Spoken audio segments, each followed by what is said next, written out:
अस्सलामुअलैकुम, कैसे हैं आप सब। उम्मीद करती हूँ कि सब खैरियत से होंगे। ये बना रही हूँ गले का डिज़ाइन। लॉन का ये सूट है, बहुत ही खूबसूरत सा ये सूट है, नरम मुलायम सा। और इसके ऊपर हमने गर्मी के हिसाब से गले का डिज़ाइन बनाया है, जो आजकल बहुत ज़्यादा पसंद किया जा रहा है लॉन्ग शेप में।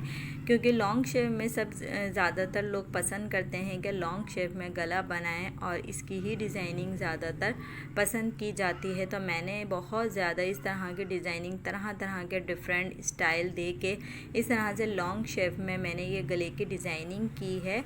और जिस तरह से जैसे कि फैब्रिक प्रिंट बना हुआ होता है इसके ऊपर, जब हम सूट ख़रीदते हैं तो प्रिंट भी बना हुआ होता है, उस प्रिंट को भी डिज़ाइनिंग के तौर पे भी मैंने बनाकर इस वीडियो को शेयर भी किया था कि किस तरह से अगर गले जैसे छपे हुए होते हैं, डिज़ाइन बना हुआ होता है, उसको भी आप डिज़ाइन करके बना के सी सकते हैं। ज़रूरी नहीं है जैसा डिज़ाइन आपके सूट पे बना आया है आपने वैसे ही डिज़ाइन बनाना है। अच्छा, ये देखें, इस तरह से ये मेजरमेंट करी है मैंने, और ये गले की जो है कटिंग कर दी है। एक गला मैंने राउंड शेप में कटिंग कर लिया था, उसकी लंबाई 6 इंच रखी थी मैंने, और उसकी चौड़ाई जो थी वो भी 6 इंच रखी थी। लंबाई और चौड़ाई दोनों मैंने 6-6 इंच रखी थी। और ये सिंपल सा राउंड गले की मैंने कटिंग करी, और सिंपल ही एक एक्स्ट्रा कपड़े के ऊपर मैंने इसकी कटिंग कर ली। अब ये देखें, ये जो वी का शेप मैंने कटिंग किया है, ये मैंने एक अलग से 1.5 इंच से 2 इंच के करीब लंबाई पे मैंने ये कटिंग कर लिया था।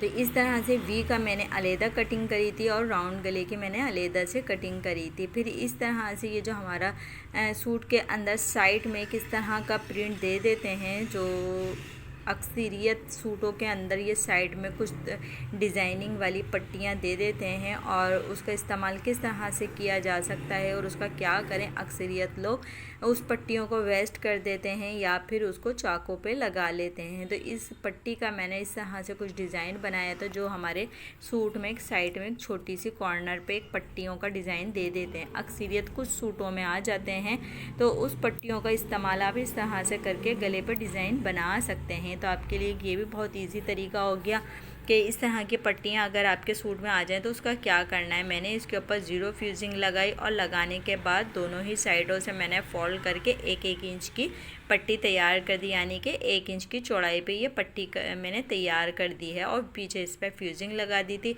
और ये जो दूसरी हमारा इसी पट्टी में एक साइड में डिज़ाइन दिया हुआ था, इस डिज़ाइन को भी मैंने प्रेस कर दी थी, इसकी मैंने साइड कटिंग कर दी थी।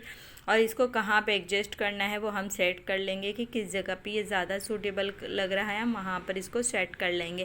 तो इस तरह से ये करके आपने लंबी वाली पट्टियों को रेडी कर दिया था। लंबी पट्टी की कटिंग मैंने थोड़ी एक्स्ट्रा ही ली थी, यानी कि जो मेरा 6 इंच का गला था, 6 इंच के बाद जो हमने लंबाई लेनी थी वो हमने लेनी थी 8 इंच के करीब। तो मैंने 9, साढ़े 9, 10 इंच की ले ली थी कि फैब्रिक थोड़ा सा बढ़ता हुआ निकल जाए कटिंग में, और जो है कम ना पड़े। तो इस तरह से ये फैब्रिक आपने 1-2 इंच, अगर नहीं है कपड़ा तो फिर कोई मसला नहीं है, फिर आप जो है ना 1 इंच भी बढ़ा सकते हैं। अगर कपड़ा ज़्यादा है तो आप थोड़ा सा बढ़ता हुआ ही ले लें, क्योंकि जब हम वी कट के ऊपर से इसको लेते हैं तो हमें एक्स्ट्रा जो है कपड़ा बाहर को निकालना पड़ता है। ये जो पट्टी हम रेडी करते हैं, तो हमारा तरीक़ाकार कुछ इस तरह से है। इस पट्टी को जो है हम पहले रेडी करेंगे। ये जो हमने पट्टी बनाई है डिज़ाइन वाली, इसको हम पहले रेडी करेंगे, गला हम बाद में तैयार करेंगे। उससे पहले हमने ये लॉन्ग शेप में पट्टी को रेडी करना था।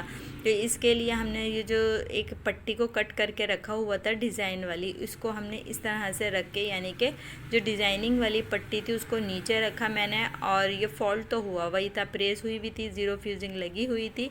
फिर हमने इसको इस तरह से रख के एक जो है सिलाई लगा दी थी। ये देखें, इस तरह से करके ये मैंने इसके ऊपर जो हल्की सी बॉर्डर पट्टी दी हुई थी इसको मैंने रखा, और रख कर मैंने सिलाई लगा दी थी। इसका भी लुक अच्छा आ रहा था। अच्छा, ये देखें, ये थोड़ा सा पिंक पिच कलर का जो है ट्राउज़र था इसका, तो इसके ऊपर हमने कुछ इसका ही टच देना था। इसी कलर के हमने लेस का इस्तेमाल किया था, क्योंकि ट्राउज़र का कलर जो था वो ये था जो मैंने अभी पट्टियाँ मैं बना रही हूँ। तो ये लुप्स वाली हम पट्टियाँ तैयार कर रहे हैं, क्योंकि इसके ऊपर गले के अंदर जो डिज़ाइन हम बना रहे हैं उसके अंदर लुप्स पट्टी का भी इस्तेमाल किया जाता है।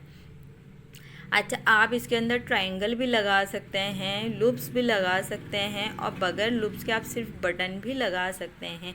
कुछ चीज़ें जो हैं वो आपने ख़ुद डिसाइड करनी होती हैं। अगर आपके सूट पे अच्छी लग रही हैं तो आप उसको इस तरह से लगा लें। जैसे आपको अगर नहीं लगानी आ रही या आपके पास कपड़ा नहीं बचा, आप ये लूप्स नहीं बना सकते, तो आप सिर्फ इसी तरह का स्टाइल देके सिर्फ बटन ऊपर से भी टाँग सकते हैं, तो वो भी बहुत अच्छा लगता है। अगर आपके पास कपड़ा है और आप इस तरह के लूप्स बना के लगा देंगे तो वो भी बहुत अच्छे लगते हैं। और ये लूप्स जो हैं वो सिर्फ लूप्स ही लगेंगे, इसके ऊपर बटन नहीं लगाए जाएंगे। एक होता है ना कि जैसे हम लूप्स लगाते हैं तो इसके ऊपर बटन भी लगाते हैं, ये लूप्स जो होते हैं ये सिर्फ शो के लिए होते हैं, इसके ऊपर बटन नहीं लगाए जाते।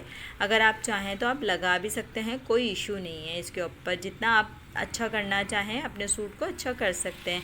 तो इस तरह से ये देखेंगे मैंने लूप्स की कटिंग कर ली थी। लूप्स मैंने अच्छे खासे ज़्यादा कटिंग कर लिए थे और मैं 2 का पेयर बनाकर इसको लगाऊंगी 3 हिस्सों में।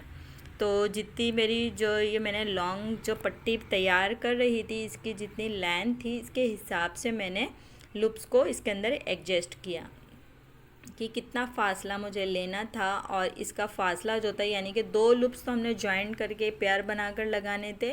फिर उसके बाद हमने 1.5 इंच के करीब, तकरीबन 1.5 इंच के करीब हमने इसके अंदर गैप देना है। फिर 2 लूप्स एक साथ पेयर बनाकर लगाने थे। ये देखें इस तरह से आपने लगाने हैं।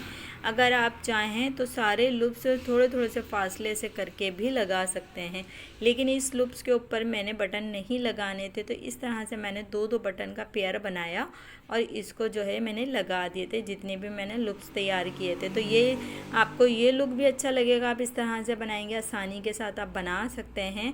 तो इस तरह से मैंने ये रखा और रखने के बाद इसका हिसाब कर लिया था कि कितना मेरा सिलाई में चले जाएगा। और उसके बाद जो भी हिस्सा मेरा बच रहा था, ये देखें मैंने नीचे की साइड से स्टार्ट किया था ताकि ये कि नीचे का जो हमारा फोल्डिंग का हिस्सा है वो चलेगा, बाकी सारा हम ऊपर की साइड पे इसके निकाल देंगे। ये देखें इस तरह से करके ये मैंने तैयार किया इसको। और फिर इसको लुप्स की जगह पे जहाँ पे हमें सिलाई दिख रही थी वहीं से सिलाई हमने लेके और दोनों पट्टियों का आपस में ज्वाइंट करना है। ये देखें इस तरह से बहुत आसान तरीके से ये मैं आपको समझा रही हूँ। और आपको बिना यानी कि कमीज़ को यूज़ किए हुए पहले आपने ये डिज़ाइनिंग को पूरा रेडी करना है, फिर उसके बाद आपने कमीज़ का इस्तेमाल करना है। कमीज़ के ऊपर इसको रख के बिल्कुल बस सिलाई करनी है। तो ये शर्ट है, मेरी शर्ट का फ्रंट पीस है और कुछ इसके ऊपर प्रिंट इस तरह का बना हुआ था कि अगर मैं इस पर नेक डिज़ाइनिंग नहीं भी करती तो भी इसके ऊपर डिज़ाइन ये अच्छा लगता अगर मैं सादा नेक भी बनाती तो। लेकिन ये है कि मैंने इसके ऊपर नेक बनाया क्योंकि जो इसके ऊपर प्रिंट हुआ था उसके हिसाब से फिर मैंने इसके ऊपर लॉन्ग शेप में गला बनाया। ये देखें और फिर इसका सेंटर करा और गले की ये देखें गले की कटिंग हमने पहले ही कर दी थी जब हमने फ्यूजिंग वाला गला तैयार किया था, जब भी कटिंग कर दी थी। और ये जो वी हमने छोटा सा वी जो था फ्यूजिंग पे लगा चिपकाया था, उसको गले की कटिंग के बाद आपने ये नीचे करके लगाना है। ये देखें इस तरह से वी करके लगाना है। देखें एक होता है कि हमने राउंड शेप में गला कट किया और उसके साथ ही साथ हमने ये वी को कट कर दिया करते थे जैसे पहले लगता था। और फिर उसके बाद हमने ये जो नीचे की जो पट्टियाँ हमने लगानी होती थी ना ओवरलैप शेप में, तो वो हम गले के साथ साथ पहले हम वी पे सिलाई लगाते थे और उसके बाद हम इसको इस तरह से सीते थे। देखें एक तरीका वो होता है, एक तरीका ये होता है। जो न्यू सीने वाले हैं वो इस तरह से सी सकते हैं, उनको बहुत आसानी के साथ ये गले को आप लगा सकते हैं, बहुत आसानी से ये गला लग जाता है। मैं इस तरह से लगाती हूँ। अगर आपको ये तरीका मेरा अच्छा लगा तो आप इस तरीके से काम कर सकते हैं, आपके काम करने में बहुत ज़्यादा आसानी हो जाएगी। फिर क्या करना है, आपने ये फैब्रिक ग्लू लेना है और फैब्रिक ग्लू से इसके कॉर्नर को आपने नोक शेप में बनाना है, यानी कि जैसे कि तावीज़ पट्टी होती है नोक वाली लेडीज़, तो इस तरह से हमने नोक बनानी है। नीचे के साइड पे आप चकोर भी रख सकते हैं, सादा भी फोल्ड कर सकते हैं, लेकिन मैंने इसको एक नोक वाला शेप दिया था। फिर उसके बाद हमने जिस तरह का ट्राउज़र था उसी की ही तरह हमने एक लेस का इस्तेमाल किया इसके ऊपर। और ये बहुत ही खूबसूरत सी हमारी कंगूरे टाइप की जो ये लेस थी बारीक सी, इस लेस को भी ऊपर मैंने ग्लू लगाया और लगाने के बाद इसके नीचे इसको रख के अच्छे से मैंने चिपका लिया था। मैंने प्रेस की मदद नहीं ली, आप चाहें तो प्रेस की मदद लेके हाथ के हाथ इसको चिपका सकते हैं, क्योंकि गरम प्रेस से जब इसको करें तो ये फौरी तौर पे चिपक जाता है।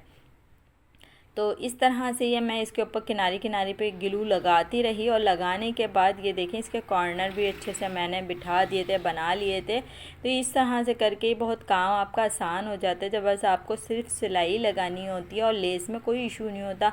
आप लेस बहुत आसानी से इसको लगा देते हैं फिनिशिंग के साथ। तो फिनिशिंग का ध्यान रखना होता है ताकि हर काम आपका फिनिशिंग के साथ हो जाए। फिर इसके बाद हमने ये सब तरफ इसकी ग्लू लगाया, फैब्रिक ग्लू, और इसको चारों तरफ से हमने पैक कर दिया था। तो ये बहुत ही खूबसूरत सा हमारा गले का जो डिज़ाइन था वो रेडी होने जा रहा था। बस इसके बाद हमने इतनी मेहनत नहीं करनी, सारी मेहनत आपने इसकी पट्टी पे करनी है, जो ये हमने पट्टी तैयार की थी। अगर आप लोग को मेरी वीडियो अच्छी लगी है तो लाइक करें, सब्सक्राइब करें और कमेंट करके लाजमी बताएं कि इस तरह की डिज़ाइनिंग आप लोगों को कैसी लगती है। तो मैं मज़ीद और अच्छी अच्छी डिज़ाइनिंग इसी शेप में, इसी स्टाइल में, डिफरेंट स्टाइल में आपके लिए बनाऊंगी, आपको दिखाऊंगी कि किस तरह से आप इस तरह की डिज़ाइनिंग कर सकते हैं। तो ये देखें, जहाँ हमने वी बनाया था वो वी हमने फ्यूजिंग पे बनाया था, उसके ऊपर एक हमने एक्स्ट्रा सिलाई लगा दी थी, तुरपाई की ज़रूरत नहीं थी, सिलाई लगा दी थी। फिर उस वी से हमने लिया, बहुत इजी तरीका होता है ये लगाने का इसका, ठीक है, ये ओवरलैप का ही स्टाइल होता है इसका। और फिर मैंने ये बहुत आसानी के साथ वी शेप से करके ये पट्टी को मैंने लगा दिया था। पहले मैंने वी पे छोटे पे सिलाई लगाई थी, फिर इसकी साइडों की चारों तरफ सिलाई लगा के इसको अच्छे से मजबूत कर दिया था। फिर बाद में आपने इसके ऊपर जो गोल गला फ्यूजिंग पर कटा हुआ होता है, मतलब जो मैंने बना के रखा हुआ था, वो हमने सबसे आखिर में लगाना था। तो इस तरह से मैंने ये करके लगाया। उम्मीद करती हूँ कि मेरा बताने का, सिखाने का तरीका आपको समझ आया होगा। जैसे लोग कहते हैं कि मेजरमेंट समझ नहीं आई, तो वो मेजरमेंट समझ लें कि मैं हमेशा अपनी वीडियो में ये चीज़ बताती हूँ कि गले के बाद की लंबाई कितनी रखनी होती है और शोल्डर से लंबाई कितनी रखनी होती है, जो हम लॉन्ग शेप में गला बनाते हैं। तो हमेशा लॉन्ग शेप का जो गला होता है वो शोल्डर से लेके 14-15 इंच के लेंथ पे होता है। 7 इंच का अगर आपने गला रखा है तो 7 ही इंच की या 8 इंच का आपने उसके नीचे का हिस्सा रखना है लंबाई में, यानी कि ताबीज़ पट्टी बना रही हैं या फिर जिस तरह का भी आपने नीचे का स्टाइल देना है, लॉन्ग शेप में जो गला बना रहे हो उसकी लेंथ मैक्सिमम इतनी ही होती है। और बाकी आपके ऊपर है कि आप और ज़्यादा लंबा पहनना पसंद करते हैं तो आप और ज़्यादा लंबा इसको कर सकते हैं। अच्छा, ये देखें, जो मैंने फ्यूजिंग पर गोल गला तैयार करके रखा हुआ था, उस गोल गले को हमने पूरा रेडी करने के बाद, यानी कि आपने नीचे की जो डिज़ाइनिंग थी वो सारी रेडी कर ली। उसके बाद आखिर में आपने इसके ऊपर ये गोल गले का जो होता है ये लगाना है। इस तरह से करने से बहुत ही खूबसूरती के साथ आपका गला तैयार हो जाता है। मुझे ये तरीका अच्छा लगता है। मैं इससे पहले जो दूसरे तरीके से आपको बताती थी, अब मैं इस तरह का तरीका आपके साथ शेयर कर रही हूँ कि आप इस तरह से भी बना सकते हैं। जो न्यू सीने वाले हैं, जिन्हें थोड़ा सी प्रॉब्लम होती है कि ये वी नेक किस तरह से हम तैयार करें, तो उनके लिए ये बहुत आसानी है कि आप इस तरह का वी नेक गला बना सकते हैं। ये देखें, ये इसका फ़ाइनल लुक है, आपको कैसा लगा लाजमी आपने बताना है और वीडियो को फुल देखना है। मुझे दें इजाज़त, नए वीडियो के साथ मिलते हैं। अल्लाह हाफिज़।